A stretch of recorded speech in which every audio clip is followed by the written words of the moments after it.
Good Monday morning of the seventh week of Easter. It's actually Thursday morning of the week before, but you know what I mean. it's really early. It's 10:05. See, I get agita. That's the Italian word for acid reflux. I get nervous when I think I'm not going to get my videos done. See, I want to do them, but I also think at times, oh my God, I'm going to forget to do them, you see? And then my Alaska gang are going to get on me. And they are my watchdog. They really are. I love them. My Lord, what a gift they are in my life, out of nowhere. I mean it. Who would ever thought it? By accident, I went up to Alaska to cover a parish, and my heart stayed there. And they became such fun. They're the ones watching so many of these, aren't you? No? Yeah. That's the truth, too. What a gift. The 7 years I was up to St. Nicholas Parish, you know. It's the truth, too. What a gift. I forgot even the the pastor up there needed somebody to cover him for part of the summer.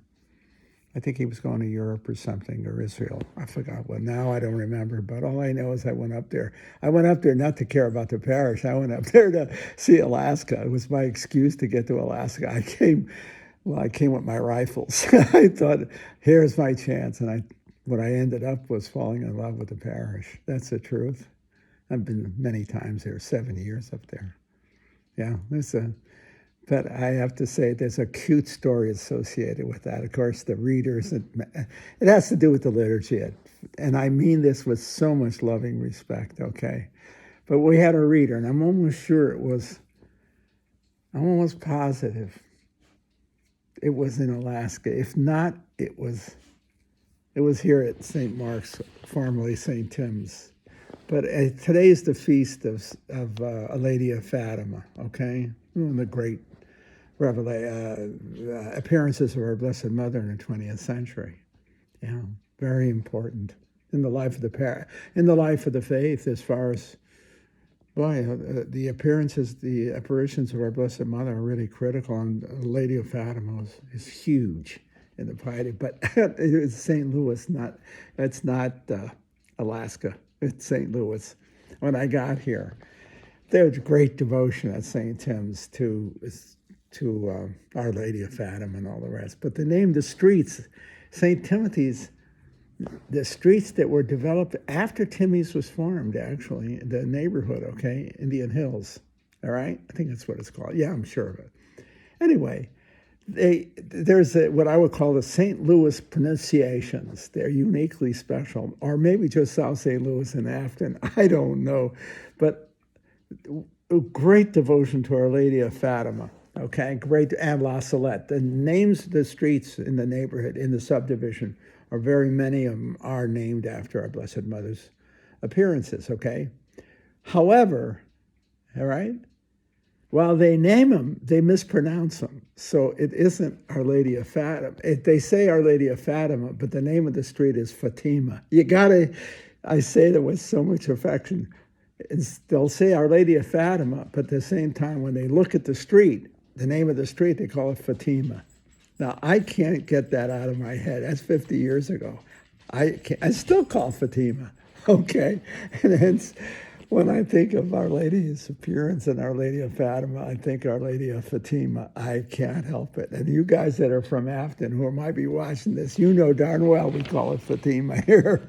Anyway, that's something uniquely special about neighborhoods and neighborhood faiths. We have our own culture. There's a culture within a culture within a culture, and the names go with it. And it isn't disrespectful. It is just the culture, the pronunciations within a culture.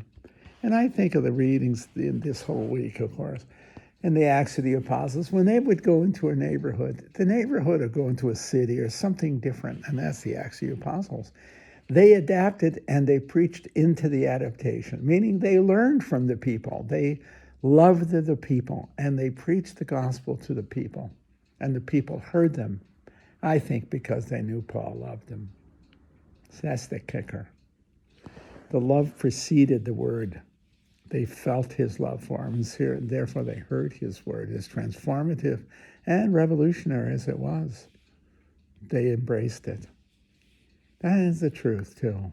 It's not a cognitive exercise, not like doing philosophy. where the whole thing rises and falls on whether you make a good argument.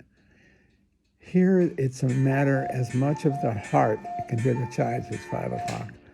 Okay, it's a matter of the heart as well as the head. And I think pastoring, the church pastors through her love for her people. That was really the genius of John the 23rd and the Second Vatican Council.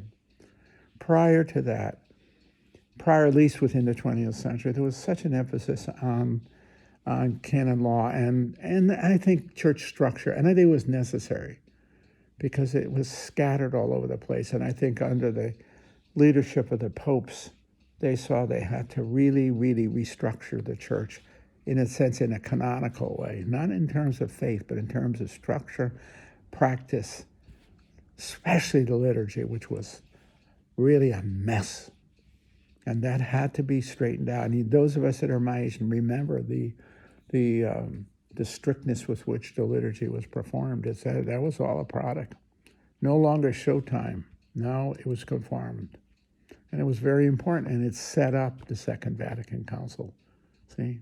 As transformative as the Second Vatican Council was, it depended on the first one, the First Vatican Council, which was an attempt to rebuild the church, especially in the light of all that went before in the 19th, 20th, early 20th century, but especially the 19th century. The horrors of Europe. It's in the wake of both councils, actually, arose out of the story of the 20th century, the 19th and 20th century. That's the truth. The church saw the need to restore Christianity, especially to the West, and then the adventure of the East. It was both.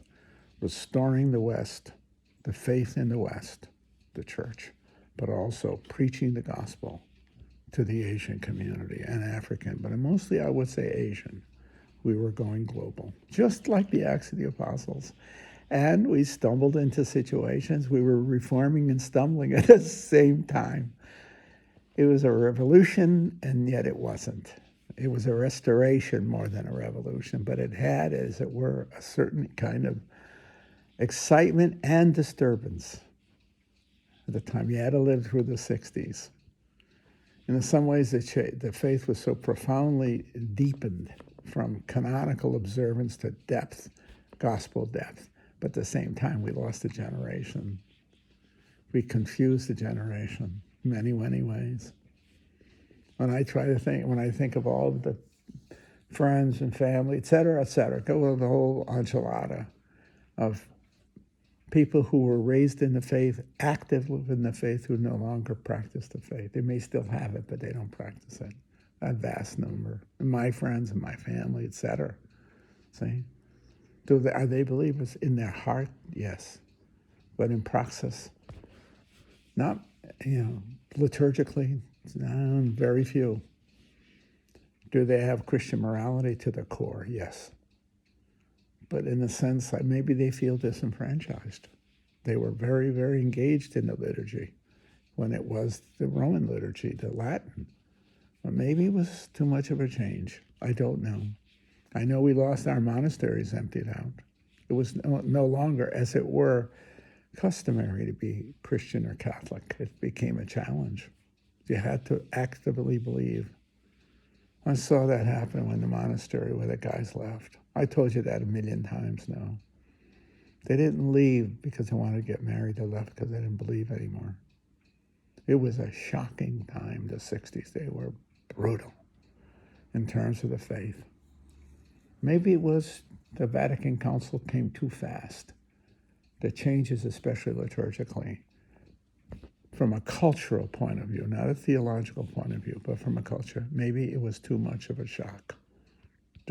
The liturgy was changed too rapidly, and therefore we lost the sentiment, not the theology, but the sentiment. I don't know. They say that a council takes 100 years for it to take place. Well, we're into half of that. I won't see the rest of it, but someone will who might be listening to this. We'll see. Anyway, just my thoughts for the morning.